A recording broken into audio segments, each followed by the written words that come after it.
Hello বন্ধুরা, good morning. কেমন আছো তোমরা সবাই? আশা করি তোমরা সবাই খুব ভালো আছো আর আমিও খুব ভালো আছি। মধুমিতা ব্লগের সকল বন্ধুদের জানাই অনেক অনেক ভালোবাসা। তো এখন বাজে ঘড়ির কাটায় ঠিক 7:30। মেয়েকে আমি স্কুলে নিচে ছেড়ে দিয়ে আসলাম, ভ্যান এসেছিলো।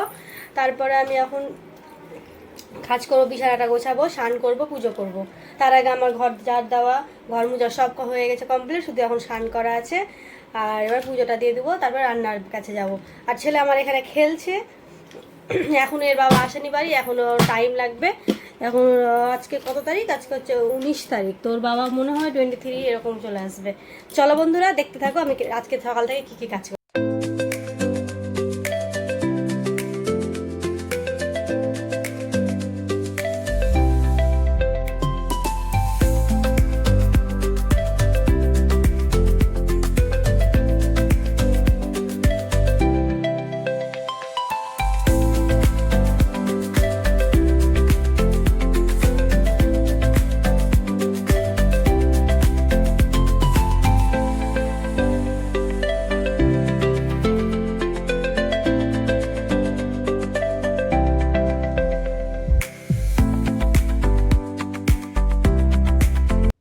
ঘরের সমস্ত কাজবাজ করে আমি স্নান করে ফেললাম, এবার এদিকে পুজোটাও করে নিয়েছি।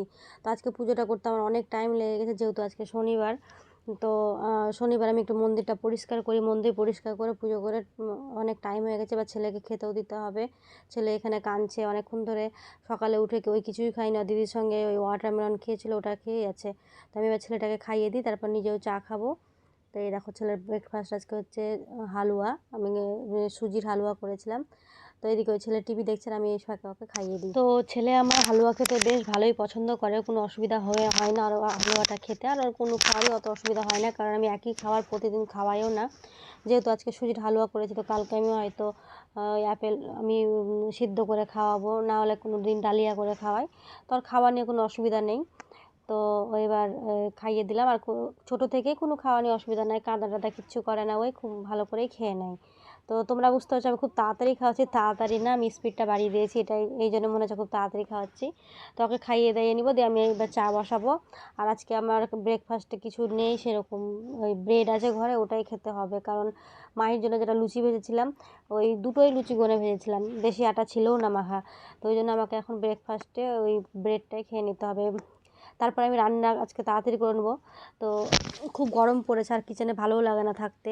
এই যে দেখো এখানে আমি ভাত বসিয়ে দিয়েছি। তো ভাতের মধ্যে আমি এখানে এলাইচি আর দারচিনি দিয়েছি। তো তোমরা এটা ভেবে কি মনে করছো যে আজকে কী হতে চলেছে? তো আমি আজকে করব ফ্রায়েড রাইস। তার জন্য আমি সব সবজি কেটে রেডি করে দিয়েছি। দেখো ফ্রায়েড রাইসের জন্য আমি গাজর, capsicum, beans, dry fruit ready করে দিয়েছি। এবার আমি এগুলোকে একে একে ভাজবো। তো প্রথমে আমি ফ্রায়েড রাইসই রান্না করব।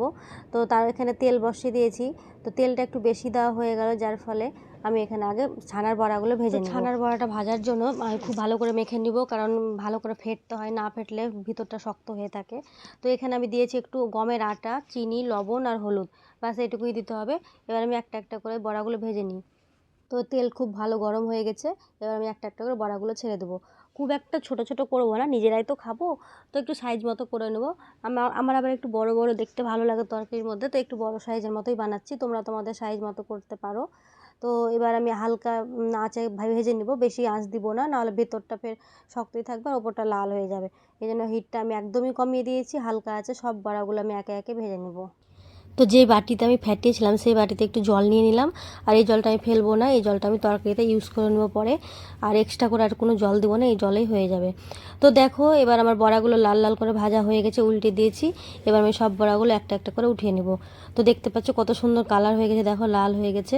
এবার আমি ফ্রায়েড রাইস করার জন্য প্রথমে দিয়ে দেবো তেজপাতা, শুকনো লঙ্কা, গোলমরিচ, এলাইচি আর দারচিনি সব একসঙ্গে তেলে দিয়ে দেবো। তেলটা গরম হয়েই গেছে। আর এবার আমি সবজিগুলো একটা একটা করে ভেজে নেব। তো ফ্রায়েড রাইসের সবজি ভাজার জন্য প্রথমে আমি গাজরগুলো ভাজবো, তারপরে বাকি সবজিগুলো একটা একটা করে দেবো, সেটাই ভেবেছিলাম। কিন্তু গাজরটা দেওয়ার পরে দুই একটা বিনস চলে গেছিলো তেলে, দেওয়ার মাথাটা গরম হয়ে গেল, দিয়ে সব সবজি আমি একসঙ্গে ঢেলে দিলাম। যা হবে দেখা যাবে, বরমাস হয়তো খাবে না, আমরাই খাবো। আশা করি খুব খারাপ হবে না, ভালোই হবে। তো এই দেখো সব সবজি দিয়ে দিলাম। আর ড্রাই ফ্রুট আর ক্যাপসিকামটা ভাবলাম যে এগুলো লাল লাল করে ভাজা ভাজাটা হয়ে যাক, তারপরে দেবো। তো এইগুলোকে দেখো খুব সুন্দর করে নেড়ে নেবো। লাল লাল করে ভাজা হয়ে গেলে তখন আমি এখানে ড্রাই ফ্রুট আর ক্যাপসিকামটা অ্যাড করে দেবো। তারপরে লবণ দিয়ে দেবো আর একটু চিনি দিয়ে দেবো। চিনিটা একটু মাত্রা বেশি দিতে হবে, কারণ ফ্রায়েড রাইসটা যত মিষ্টি লাগবে খেতে আমাকে ততই ভালো লাগে। তো আমি একটু ফ্রায়েড রাইসটা মিষ্টি বেশি পছন্দ করি। তো এবার এই সবগুলো একসঙ্গে ভালো করে নাড়াচাড়া করে এই ভাতটা ঢেলে দেবো। তারপরে আমি এই ঘিটা এনে রেখেছি, একটু একটু করে ঘি দিব আর অল্প অল্প করে ভাত দিয়ে নাড়তে থাকবো। বাস, ফ্রায়েড রাইসটা আমার রেডি।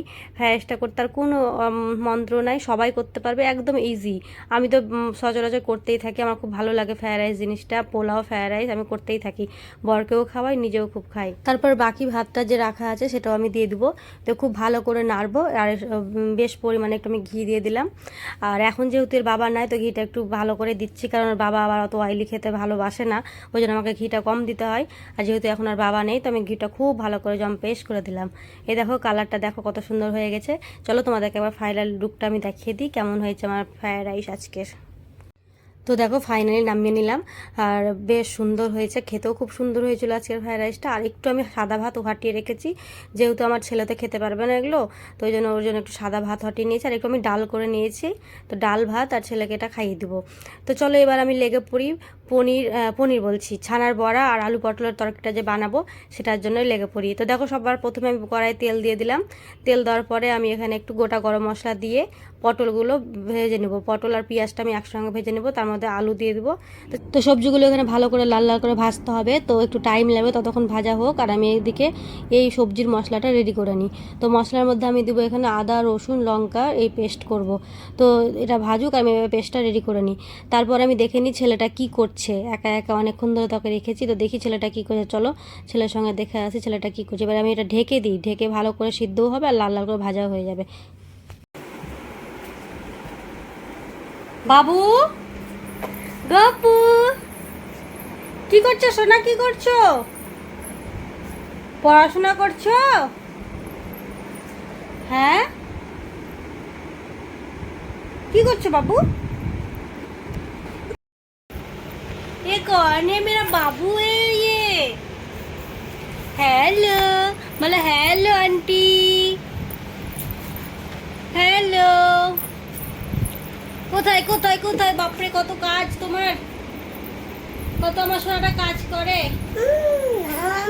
মামা, ওয়াও, আমার সোনা দেখো ডামরু বাজাতে পারে। ও, হাততালি হাততালি, ভেরি গুড, ভেরি গুড বাবু। ছেলের সঙ্গে খেলা করতে করতে তরকারির কথা তো ভুলেই গেছিলাম যে আমার তরকারিটা বসানো আছে। তো এদিকে আবার লালচে হয়ে গেছে, আর একটু দেরি হয়ে গেলেই পুড়ে যেত। তো দেখো এদিকে আমার ভাজা হয়ে গেছে। এবার আমি লবণ, হলুদ, মশলা সব একসঙ্গে অ্যাড করে দেবো। তার আগে টমেটো দিয়ে দিলাম। এবার যেগুলো পেস্ট করে রেখেছিলাম আদা, রসুন, লঙ্কার পেস্ট, সেগুলো অ্যাড করলাম। তারপর লবণ, হলুদ, চিকেন মশলা, লাল মির্চ পাউডার, বাস আর কি লাগে। এবার ভালো করে কষতে থাকি, আর এবার ঢাকা দিব, তাহলে আর একটু সিদ্ধও হয়ে যাবে। আর তারপরে আমি চারিদিকে যে কিচেনে এত নোংরা হয়ে আছে সেগুলোকে আমি একটু পরিষ্কার করতে থাকি, ঢেকে দিয়ে পরিষ্কার করি। তাহলে আমার একসঙ্গে সব কাজগুলোই হয়ে গেল, রান্নাও হয়ে গেল, আমার কিচেনটা পরিষ্কার হয়ে গেল। চলো বন্ধুরা,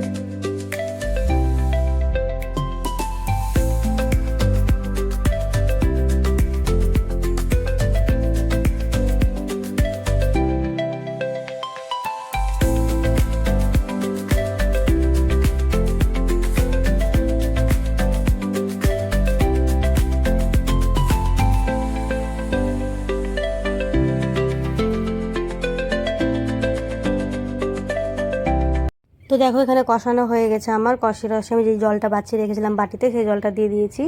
দিয়ে সামান্য একটু জল দিয়েছি, ওটাই, আর বেশি জল অ্যাড করিনি।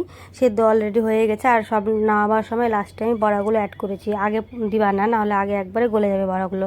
তো এবার আমি সবজিটা নামিয়ে নেব। সবজি আমার একদম রেডি। তো চলো এবার সবজিটার ফাইনাল লুক তোমাদেরকে দেখিয়ে দিই। আর খেতে কেমন হয়েছে অবশ্যই রিভিউ দেবো। তরকারির কালারটা যা হয়েছে রে বন্ধুরা, দেখেই মনে হচ্ছে এটা খুব সুন্দর হবে খেতে। তো ছেলে মেয়েকে আগে খাইয়ে দিলাম, ছেলে মেয়েকে খাইয়ে দেয়, আমি ঘুম পাড়িয়ে দিয়েছি, দিয়ে শান্তি করে এখন আমি নিজে খাবো, যে কেউ ডিস্টার্ব করতে পারবে না আমাকে, আমি আগে মজা করে করে খাবো। তো দেখো ভাত বেড়ে নিয়েছি, এই সবজিটাও নিয়ে নিয়েছি। আজ এই দুটোই করেছি, আর কিছু করিনি। তো চলো তোমাদেরকে বলি কেমন হয়েছে খেতে। বড়াগুলো যা সিদ্ধ হয়েছে না বন্ধুরা, দেখো একদম ভেঙে যাচ্ছে হাত দেওয়া মাত্রই, আর অসাধারণ খেতে হয়েছে। ওফ কি বলবো, মনে হচ্ছে এই খাবারগুলো যদি আমি রোজ রোজ পেতাম এরকম খেতে বসে বসে, তাহলে আর কী চাই বলো। তো বন্ধুরা চলো, খেতে খুব সুন্দর হয়েছে, তোমরা বাড়িতে একবার অবশ্যই ট্রাই করিও। আর আজকের মতো ব্লগ এই পর্যন্তই। যদি আমার ব্লগ তোমাদের ভালো লেগে থাকে একটা লাইক কমেন্ট সাবস্ক্রাইব করে দিও। তো চলো বাই বাই বন্ধুরা, আবার দেখা হবে একটা নতুন ব্লগের সঙ্গে। সবাই তোমরা খুব ভালো থেকো, সুস্থ থেকো, আর সবার ধ্যান রেখো। Bye bye.